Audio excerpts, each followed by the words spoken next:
오늘도 하나님 앞에 나와 예배드리는 여러분들에게 우리 하나님께서 성령으로 임재하셔서 여러분의 마음을 여시고 여러분들의 예배를 받으시고 여러분의 남은 인생, 여러분의 삶을 복되게 하실 수 있는 그런 특별한 은혜를 주시기를 주님의 이름으로 축복합니다. 제가 여러분들에게 그동안 수많은 설교를 주일마다 했는데 제가 담임 목사로서 여러분들에게 설교하는 마지막 주일 설교입니다. 다음 주일도 제가 설교를 하긴 하지만 다음 주일에는 제가 설교를 하지 아니하고 제가 은퇴하면서 느끼는 것들을 제가 정리해서 설교 시간에 여러분들에게 나누려고 합니다. 그래서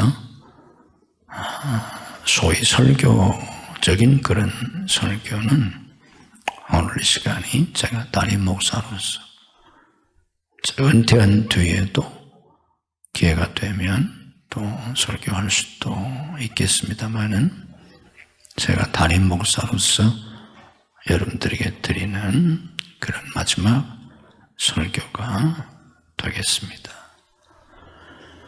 이 마지막 설교에 마지막 부탁이란 제목을 달았습니다. 그 이유는 제가 마지막 담임 목사로서 설교하면서 드리는 마지막 부탁이기도 하고 우리 주님께서 부활하신 다음에 제자들을 만나시고 승천하시기 전에 제자들에게 주신 마지막 부탁입니다. 그래서 오늘 제목을 그렇게 잡았고 우리 주님께서 제자들에게 주신 그 마지막 부탁을 저도 주님의 종으로서 여러분들에게 드리려고 합니다. 부활하신 주님은 갈릴리에서 제자들을 만나시고 그들에게 마지막 부탁, 마지막 명령을 하셨는데 그걸 우리가 흔히 지상명령이라 그렇게 읽었습니다. 지상명령이란 뜻은 땅지자가 아니고 지극할지 윗상, 가장 큰 명령이다. 가장 위대한 명령이다. 그런 뜻입니다. 우리 주님께서 주신 그 명령이 바로 복음서 가운데 최초의 복음서인 이 마가복음 마지막 장 15절에서는 너희는 온 천하에 다니며 만민에게 복음을 전파하라 하신 말씀입니다. 마가복음은 신약성경 가운데 제일 첫 번째로 쓰여진 성경이면서 복음서 가운데도 최초의 복음서입니다. 그래서 분량도 제일 작습니다. 이 최초의 복음서에서 부활하신 주님은 제자들에게 너희는 온 천하에 다니며 만민에게 복음을 전파하라 하셨습니다. 우리 본 말씀을 우리 함께 저를 따라서 한번 믿음으로 하십시다. 너희는 온 천하에 다니며 만민에게 복음을 전파하라. 아멘. 우리가 애울 겸 기억할 겸 우리가 너희는 온 천하에 다니며 만민에게 복음을 전파하라. 두 분만 같이 저와 같이 하십시다. 시작. 너희는 온 천하에 다니며 만민에게 복음을 전파하라. 너희는 온 천하에 다니며 만민에게 복음을 전파하라. 아멘. 꼭 기억하시기를 바랍니다. 이 말씀을 마태복음에서는 마태복음 마지막 장 28장에서 뭐라고 말씀을 했냐면 너희는 가서 모든 민족으로 제자를 삼으라. 이번 개역 개정에서 그렇게 번역을 했습니다. 먼저 개역 성경에서는 너희는 가서 모든 족속을 제자 삼으라 그랬습니다. 가서 모든 민족을 제자 삼으라. 누가복음과 사도행전은 같은 누가가 썼는데 사도행전은 누가복음의 후편에 해당합니다. 그래서 누가복음에 보면 누가복음 마지막 24장 그리고 사도행전 1장에서 내 증인이 되리라 그런 말씀을 하셨습니다. 예수님께서 마지막으로 주신 명령이 너희는 온 천하에 복음을 전하라는 말씀입니다. 제가 마지막으로 여러분들에게 부탁드리고 싶은 마지막 설교는 다름 아닌 복음을 위해서 살라는 겁니다. 복음을 위해서 살라. 주와 복음을 위해서 사시라. 젊은 사람은 앞이 창창한 내 인생을 그리고 또 세월이 많이 지나서 이제 내 인생이 그렇게 많이 남아있지 않은 연세가 들으신 분들은 그분들대로 남은 인생을 복음을 위해서 사시라. 아멘. 그 말씀을 제가 마지막 부탁으로 드리려고 하는 겁니다. 저도 이제 한 주간이 지나면 담임 목사직을 내려놓고 은퇴하게 됩니다. 나이도 이제 70이 넘었고 은퇴할 때가 되지 않습니까? 그래서 이제 은퇴할 건데 저도 은퇴하면 내가 얼마를 더 살지 모르지만 그래도 오래 살면 몇십 년 더 살 텐데 은퇴한 뒤에는 뭐 하고 살 건가? 뭘 해야 하나? 저도 은퇴한 뒤에는 복음을 위해서 살 것입니다. 제가 담임 목사직은 내려놓지만 제가 은퇴한 다음에는 제가 더 선교를 위해서 그동안 해왔던 20년 이상 해왔던 여러 해외 선교 사역이 있기 때문에 그걸 제가 더 열심히 할 것입니다. 남은 여생을 뭐라고 살아야 하겠습니까? 누구를 막론하고 저도 그렇고 여러분들도 그렇고 복음을 위해서 살아야 합니다. 아멘. 주님을 위해서 살아야 합니다. 왜 그렇습니까? 이게 주님이 주신 지상 명령입니다. 최고의 명령입니다. 이 명령에 우리는 순종해야 합니다. 교회는 이 사명을 가지고 있습니다. 우리가 잘못하면 오해하기 쉬운데 전도나 선교나 복음을 위한 삶을 목사들의 삶이나 선교사들의 삶이나 어떤 특별한 사람들의 삶으로 오해하기 쉬운데 절대로 그렇지 않습니다. 이건 교회에 주신 모든 성도들에게 주신 주님의 명령입니다. 모든 성도들에게 주신 사명입니다. 내용이 다를 뿐이지 각자 해야 할 일이 다른 것뿐이지 주와 복음을 위해서 살아야 하는 건 모든 성도들에게 공통입니다. 특정한 사람만이 받은 사명이 아닙니다.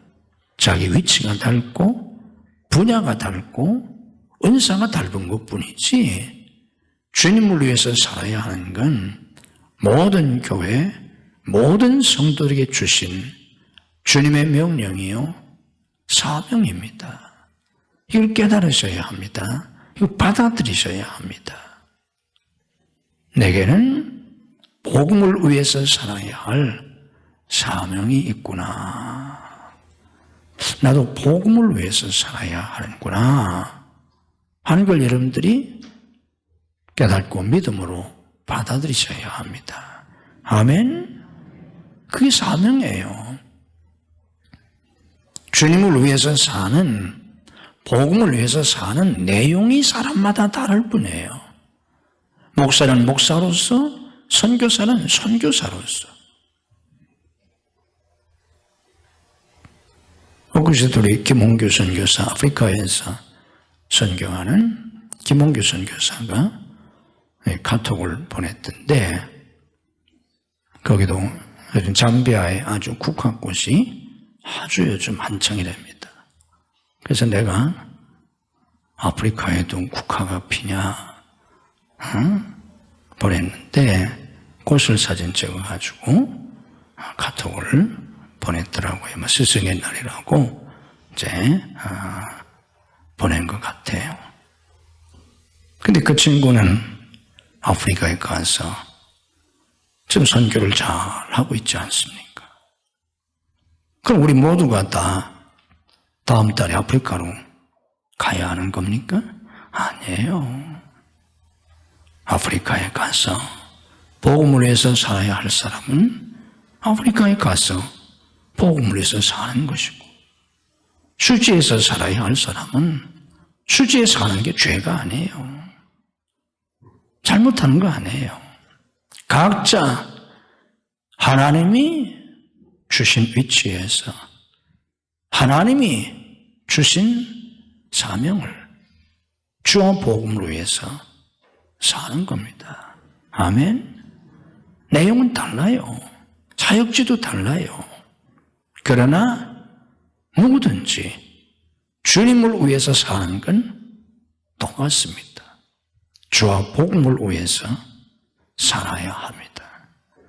이것이 교회에 주신, 모든 성도들에게 주신 주님의 명령이요 사명이라는 것을 여러분들이 믿음으로 받아들이셔야 합니다. 믿으시면 아멘 하십시다. 사랑하는 성도 여러분, 우리가 주와 복음을 위해서 산다는 것은 가장 가치 있는 일입니다. 인생의 비극이 뭡니까? 무슨 일을 하든 시간은 지나갑니다. 좋은 일을 해도 시간 갑니다. 심지어는 아무 일도 하지 않아도 시간은 갑니다. 그 시간이 지나고 나면 과연 무엇이 남겠는가? 하나님이 우리에게 주신 24시간이라고 하는 시간 동일합니다. 하나님이 한 번 살 수 있는 기회를 주신 것도 동일합니다. 인생 두 번 사는 사람 없습니다. 누구나 다 한 번 사는데 그 한 번 사는 인생을 길지도 않아요. 금방금방 시간이 가서 엊그제 같은데 벌써 수십 년이 지났고, 엊그제 같은데 벌써 이렇게 됐고, 그게 인생 아닙니까? 중요한 것은 너무나 많은 사람들이 인생을 허비한다는 거예요. 낭비한다는 거예요.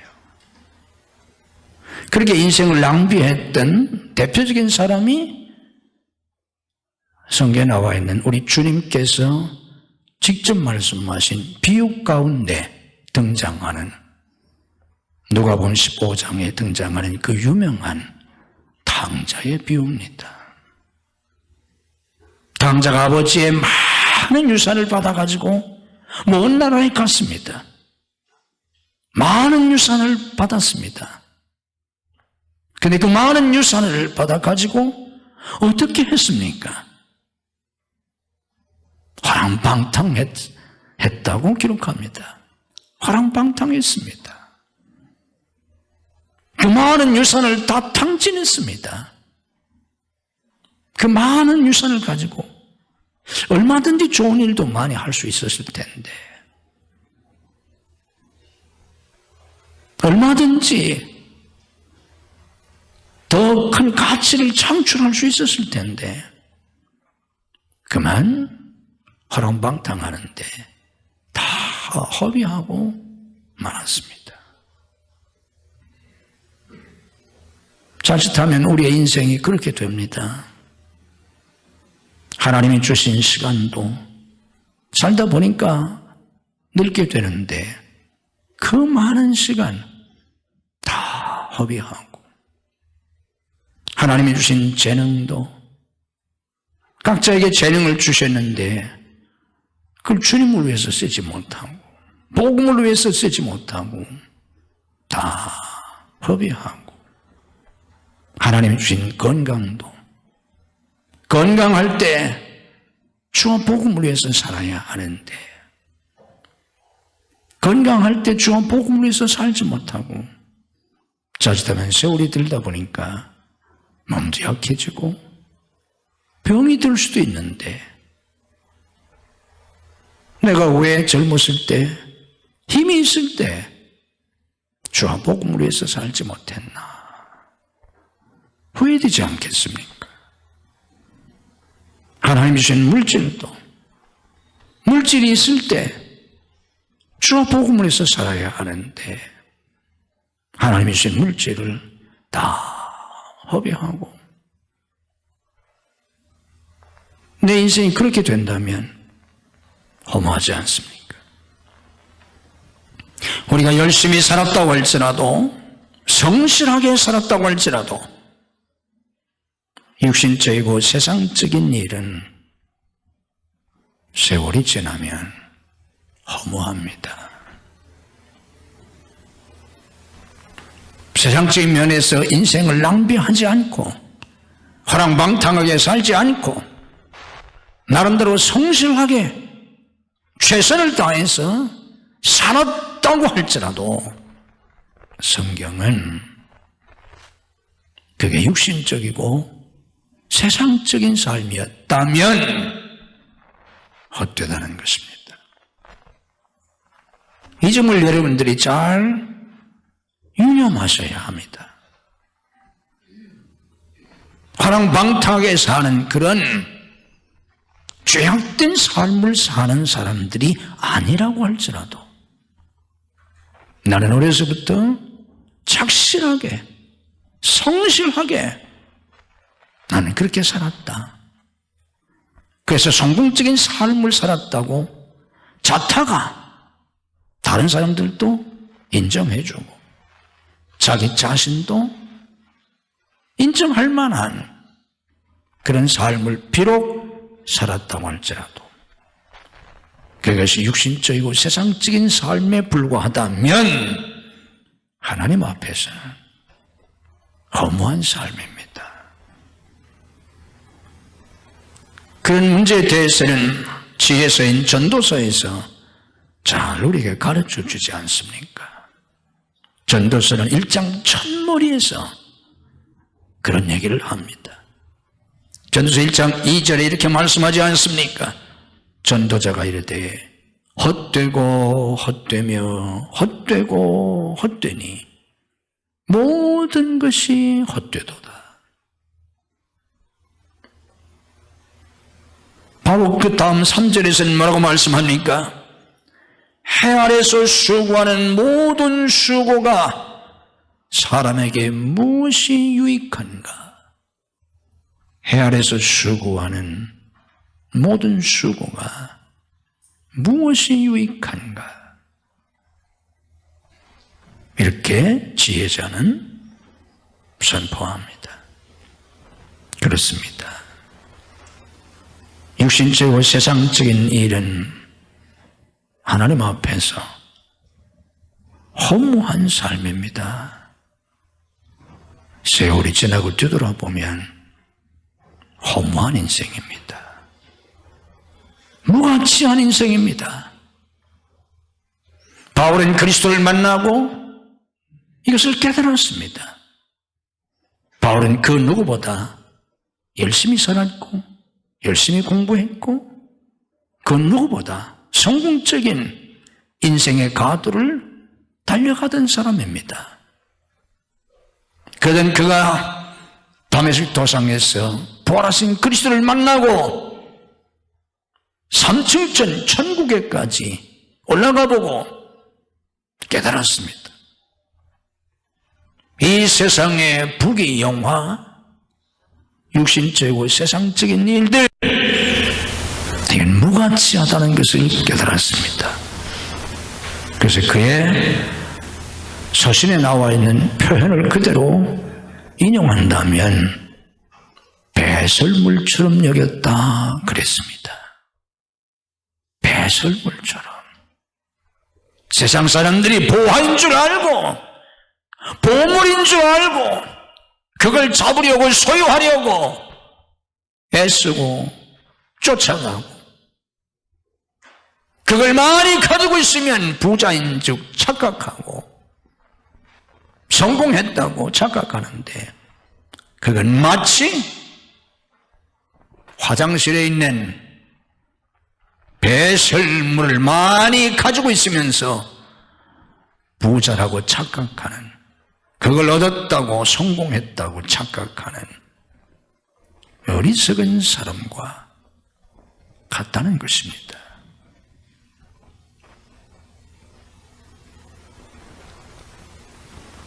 바울은 그리스도를 만난 다음에 그것을 깨달았습니다. 사랑하는 성도 여러분, 우리 그리스도인들은 세상 사람과 다른 가치관을 가지고 살아야 합니다. 한평생 애쓰고 한평생 열심히 살았다고 할지라도 내가 얻은 것이 고작 배설물과 같은 그런 것이라면 그것을 어찌 우리가 가치 있다고 하겠습니까? 왜 바울이 얼마든지 출세할 수 있는데, 얼마든지 성공할 수 있는 사람이었는데 모진 고난을 당하면서 복음을 위해서 살았습니까? 그것이 가장 가치 있는 일이라는 것을 깨닫기 때문입니다. 가치 있는 인생을 사셔야 합니다. 가치 있는 인생, 가장 가치 있는 인생은 주와 복음을 위해서 사는 인생입니다. 우리가 주님을 위해서 사는 삶, 복음을 위해서 사는 삶은 지극히 작은 것조차도 무가치한 것이 없습니다. 우리 주님께서 뭐라고 말씀하셨습니까? 주님의 이름으로 어린아이에게 냉수한 것을 대접한 것도 상을 잃지 않는다고 하셨습니다.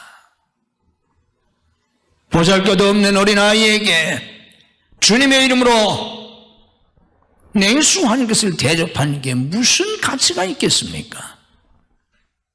그런데 우리 주님께서는 주님을 위해서 그렇게 했다면, 복음을 위해서 그렇게 했다면 그 작은 일도 무가치하지 않다는 것입니다. 결코 상을 잃지 않는다고 하셨습니다. 이렇게 주님을 위해서 일한다고 하는 것은 얼마나 가치 있는 일인지 모릅니다. 이보다 더 가치 있는 일은 세상에 없습니다. 이것을 깨달은 사람들이 주님을 위해서 헌신하는 것입니다. 여러분의 남은 삶을 이렇게 최고의 가치인 주와 복음을 위해서 사시는 복된 여러분들이 되시기를 주님의 이름으로 축복합니다. 복음을 위해서 사는 것은 그 자체가 축복입니다. 여러분, 우리가 주와 복음을 위해서 사는 것은 주와 복음을 위해서 살았더니 하나님이 많은 복을 주셔서 복이 아니라, 물론 복을 주세요. 왜 안 주시겠어요? 그런데 주와 복음을 위해서 사는 것은, 주와 복음을 위해서 사는 그 자체가 축복입니다. 아멘. 죄된 삶을 사는 사람은 어떤 죄악을 행했느냐에 앞서서 그 삶 자체가 저주 아닙니까? 그 인생 자체가 불행 아닙니까?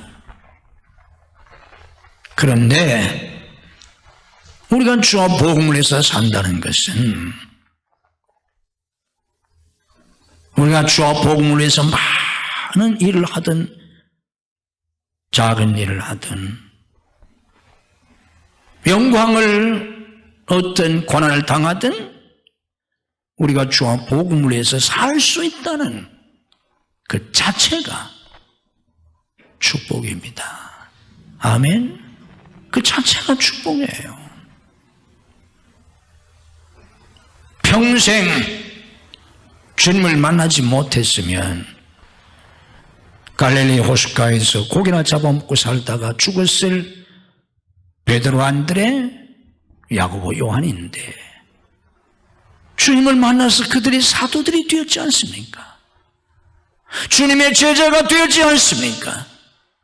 그 자체가 얼마나 영광입니까? 그 자체가 얼마나 축복입니까?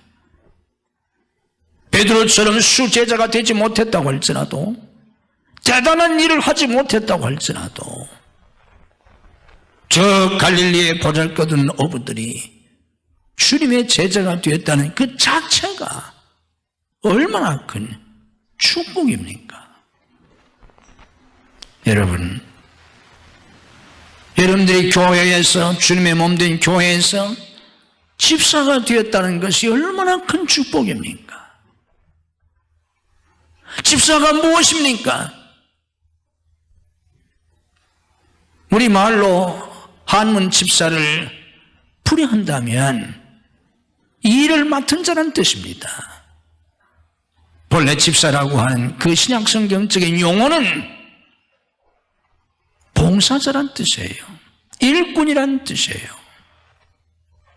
집사는 하나님의 일을 맡은 하나님 나라의 주님 몸된 교회의 일꾼입니다.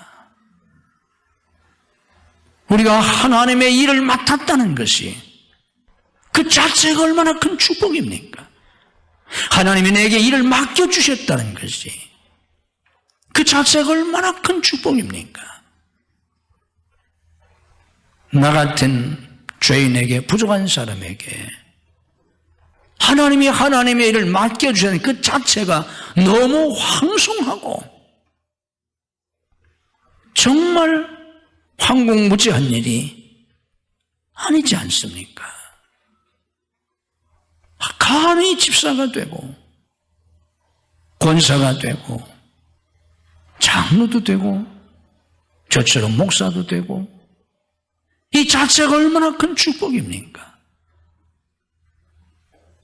우리가 주와 복음을 위해서 산다는 것은 그 자체가 축복입니다. 믿음으로 아멘 하십시다. 그 자체가 축복이에요. 주와 복음을 위해서 살다 보면 십자가를 져야 합니다. 고난이 있습니다. 끊임없이 나 자신을 내려놓아야 하고 나 자신을 부인해야 합니다. 내 생각, 내 뜻, 내 주장, 내 고집대로는 절대로 주님의 일을 할 수 없습니다. 우리가 주와 복음을 위해서 사는 그 한평생의 삶은 끊임없는 자기 죽음의 삶입니다. 자아 죽음의 삶입니다. 그게 하나님의 일을 하는 거예요. 그게 주님의 일꾼들이에요. 그런데 그게 바로 축복입니다. 주님을 위해서 고난을 당한다고 할지라도 주님을 위해서 고난을 당하는 그 자체가 축복이에요. 아멘. 우리 주님께서는 주와 복음을 위해서 사는 자들에게 땅에서 100배로 축복해 주신다고 말씀하셨습니다. 마가복음 10장 29절 30절에 말씀하셨습니다. 땅에서 100배로 받는다. 성경에서 100배라는 말은 산술적인 의미의 100을 의미하지 않습니다. 무한을 의미합니다. 셀 수 없는 많은 수를 의미합니다. 상상할 수 없는 복을 가리킵니다. 100배, 1000배, 만배, 억배란 뜻입니다. 우리가 주님을 위해서 살 때 그것은 우리가 마땅히 해야 할 의무요, 나를 위해서 십자가에서 피 흘려 죽기까지 하신 그리스도의 그 구속의 은혜의 작은 보답이 아닙니까? 그런데 우리 주님께서는 그걸 갚아주세요. 1000배, 만배, 억배로 갚아주십니다. 아멘. 성경에도 약속되어 있고 주님이 말씀하세요. 오늘도 예배 시간에 찬양을 드리는데 주님이 저한테 그런 말씀을 하셨어요. 개인적인 일이니까 이런 데 공개할 수는 없지만 주님께서 지나온 제 삶에 대해서 말씀하시면서 주님이 저에게 또 그런 말씀을 하셨어요.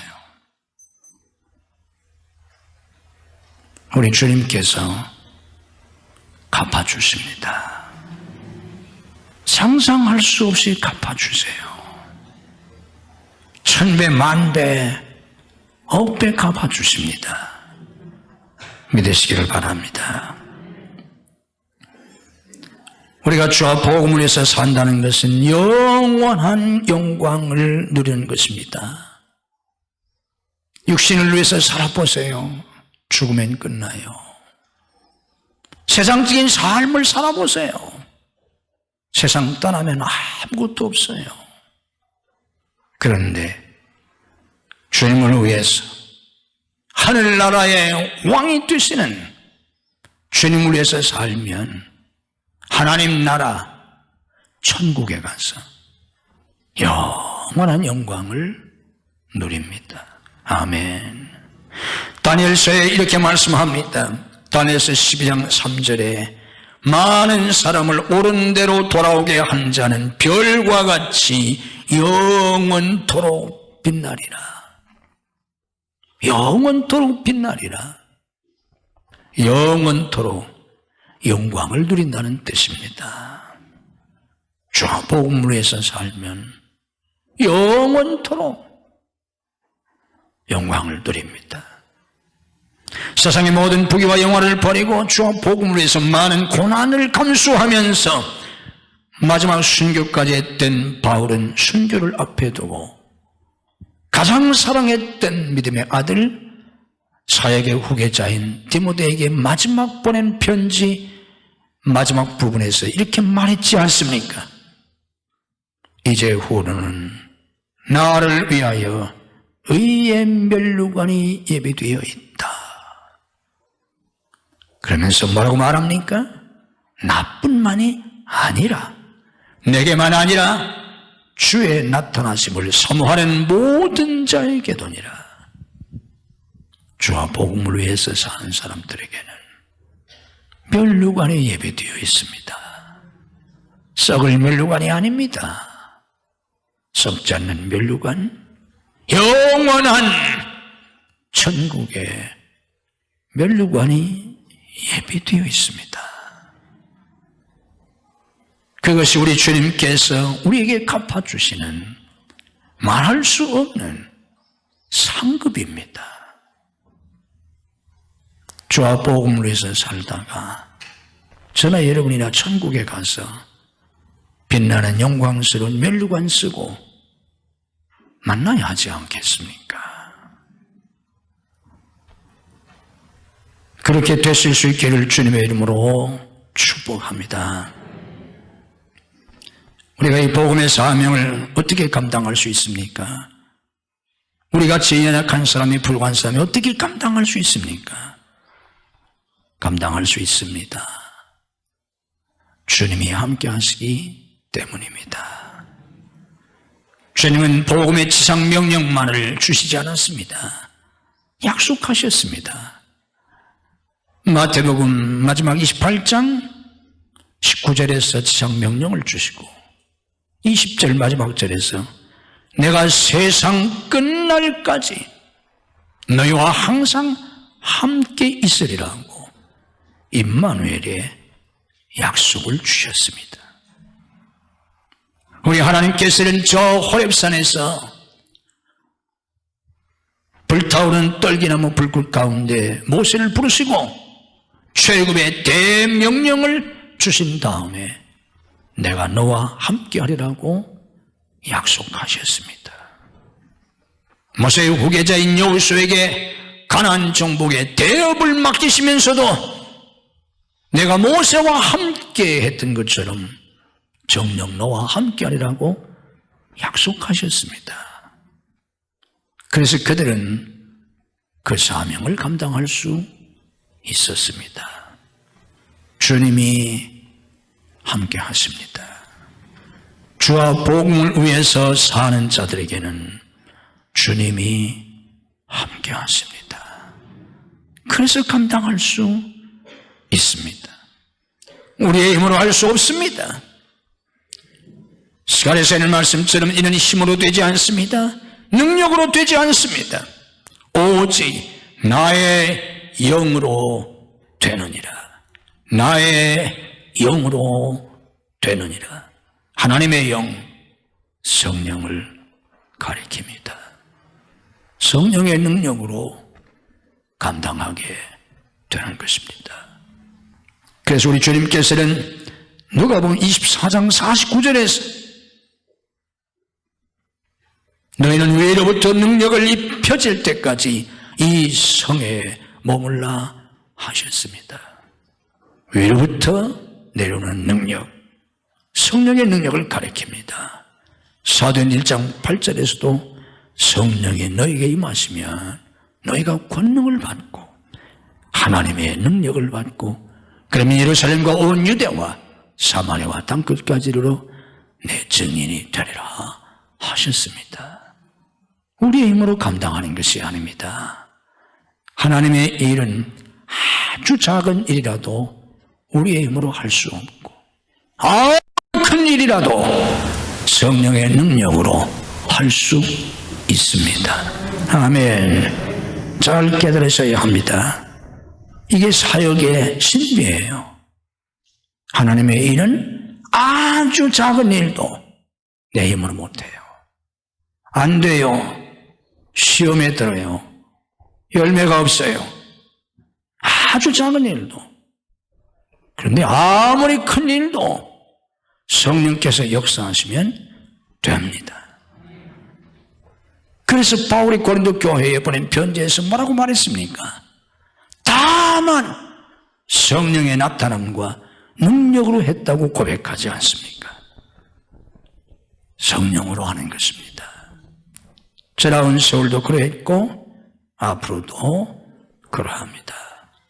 날마다 새벽마다 잠자리에서 눈을 뜨자마자 성령의 도우심을 구하고 성령의 능력으로 죽는 날까지 복음을 해서 살고 사명을 잘 감당하셔야 합니다. 여러분이 잘 아시는